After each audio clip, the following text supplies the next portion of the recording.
Yana bitta idealni avtomobil topib qo'ydim. Probegi kamroq, kraskasi absolyutniy toza va eng fulloviy pozitsiyasi 6-chi hisoblanadi. Sotuvda Hyundai Sonata eng topovisidan 2021-yil 60 ming kilometr yurgan absolyutno ishi yo'q avtomobil. 2,5 litrli объем dvigateli, 180 ta ot kuchi.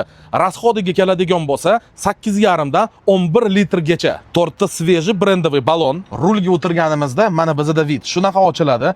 Juda zamonaviy, juda texnologichniy hammasi bor. Именно наворот va kuleyli bo'yicha. Orqa shtorkani knopkasi bor, a также panoramani regulirovkani, multirul, adaptivniy kruiz kontrol va bu yoqda dachik sveta, a также dachik dajda. Hozir bilan birga zavatini qilamiz. Bismillah, qani.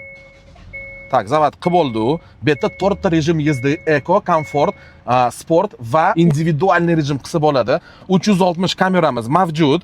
Plus bu yerda esa 6-pozitsiya deganim bu 2,5 litrli dvigatel, bu yerda knopkalar va panorama mavjud, a также подогрев va обдув, беспроводной зарядка va head-up display, proyeksiya na лобовое стекло. Akustikaya sistema Bose. Bu idealniy avtomobil, kelib ko'rishingiz mumkin, tekshirishingiz mumkin. Narxiga keladigan bo'lsa 26,5 mingga berib yuboraman.